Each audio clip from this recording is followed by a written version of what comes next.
Factsverse presents The Mysterious Story of How the Keepers of Eilean Mor Lighthouse Disappeared. Before we get into our video, jump down to the comments and let us know what is your favorite unsolved mystery story. Tell us about it in the comments and maybe we'll do a video on it in the future. Also, be sure to subscribe and click the notification bell so you don't miss our future videos. In December of 1900, the lighthouse keepers of Eilean Mor disappeared without a trace. When they were reported missing and nowhere to be found, rumors began swirling among locals. Some believed they were taken by aliens, and others believed fairies were involved. Many believed something supernatural had occurred, causing their disappearance. Finally, a man named John Love stepped in. He was a naturalist and he made it his mission to solve the puzzle and find out what happened to the lighthouse keepers. You might believe that the men who disappeared and worked as a lighthouse keeper had easy jobs. Many people think they just get to sit in the lighthouse all day, stare into the horizon reflecting on their lives, but that's not the case at all. Working in a lighthouse is a 24/7 job. The accommodations often didn't have electricity or plumbing, and they usually don't today. Back when the men disappeared, manning a lighthouse was like holding down a fort. They would each work a shift from 4 p.m. until dawn the next day. If there were a storm, they would have to remain at the station and watch the light until the storm passed, no matter what time of the day it was. And uniforms were also required. The most important job of a lighthouse keeper is to climb the stairway to keep that light on. It would need to be filled with oil, and the clock mechanism would need to also be winded. Finally, the lens had to be clean at all times. There was a duplex attached to the lighthouse for the keepers' families, but most families didn't want to be stranded on the Eilean Mor Lighthouse Island. If they wanted more than what was in the lighthouse, they would have to order it in advance, a long time in advance. Most lighthouse keepers were isolated all the time. The island of Eilean Mor dates back to the 7th century.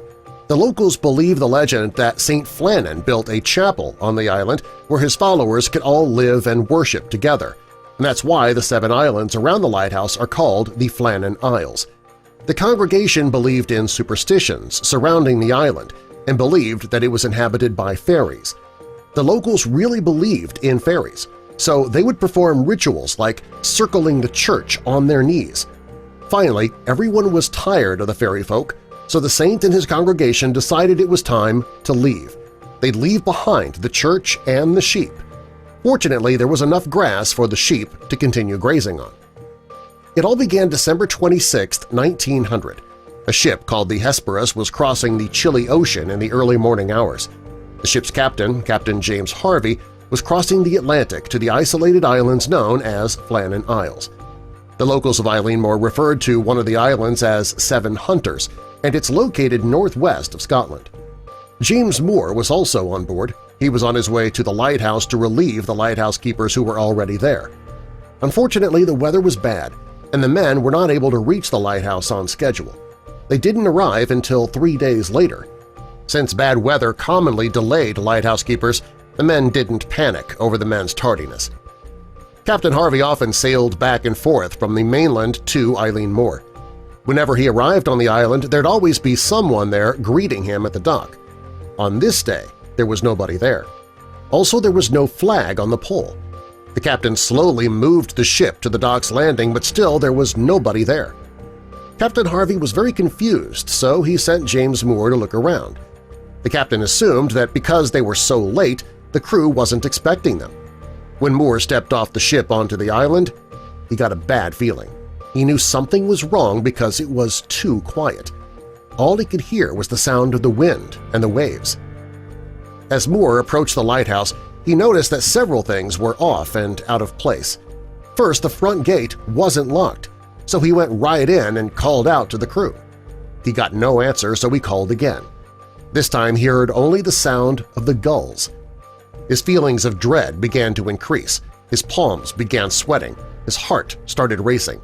He walked into the mess hall and noticed that the clock had somehow stopped. The table was set, the plates were full of meat, potatoes, and pickles, but none of the food had been touched.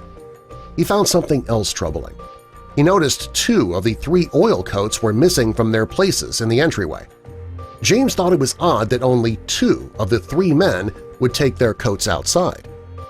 The men who were manning the lighthouse were James Ducat, who was 43 years old, Thomas Marshall, who was 40, and Donald MacArthur, who was 28. James couldn't figure out why nobody was there. Lighthouse protocols required that at least one person be manning the lighthouse at all times. He knew it wasn't right that nobody was there. He decided to return to the ship to tell the captain what he had found. When word of their disappearance reached the mainland, the locals all had theories of what had happened to the men. The logical people assumed they'd all drowned, which was not uncommon for a lighthouse keeper. Others believed something supernatural had happened to the men and that they'd been taken off to another world. Captain Harvey left the lightkeeper's replacements on the island. Even though something strange had happened there, the lighthouse still had to be operated. When Harvey went to the mainland, he tried to find answers. Unfortunately, he was only left with more questions. When a search was launched on the island, the lighthouse logbook left everybody perplexed and worried. The keepers had written about their fears, and they wrote down their prayers regarding that frightening day. When the search party checked the logbook, they checked the last entry. Thomas Marshall wrote about the major storm that kept James and the captain from getting to the lighthouse on time. He wrote, "Severe winds, the likes of which I have never seen before in 20 years." That led all of the men to pray. In a later entry, he mentioned that the oldest man on the crew, Ducat, remained quiet. The youngest man was brought to tears despite the fact that he had a reputation of being a hardened and experienced seafarer. The logbook mentioned that the men were surprised by the sudden storm. The book said that there were no reported storms in the area on December 12th, 13th, or 14th. According to Thomas's log, everything should have been quiet up until December 17th. The final entry was written on December 15th. In it he wrote, "Storm ended, sea calm, God is all over." The search team was shocked by what was written. They weren't sure why the men were so frightened by the storm and if it even occurred. The sudden disappearance of the men was more than odd. The superintendent of the commissioners of the Northern Lights, Robert Moorhead, believed the men had died on Saturday, December 15th. He thought the men were drowned by the water when a huge wave came down upon them and swept them into the ocean. All three of the men were declared dead. It's been over 120 years since the men disappeared, and there has been no trace of them anywhere to this day. If they went into the water, wouldn't they have eventually washed up on shore? Some thought maybe it was homicide. Spending such long periods of time being isolated can drive anyone mad. But if one man did kill the rest, where is that man? Was it fairies? Was it aliens? Where these men went is one of the most significant unsolved mysteries of all time. Many historians have been trying to figure out what happened to the men for years. John Love is one of the men who's been doing the research, and he has finally come to a conclusion regarding what happened. John believes that it wasn't only a tragic accident that took the lives of the men. After some serious digging, John discovered that two of the keepers had been fined for the improper storage of supplies. He believes that when the storm hit, the men went to double-check everything to avoid further punishment. If they found any equipment, tools, or supplies out of place, they could have lost their jobs. John believes that this urgency is what drew them out into the storm.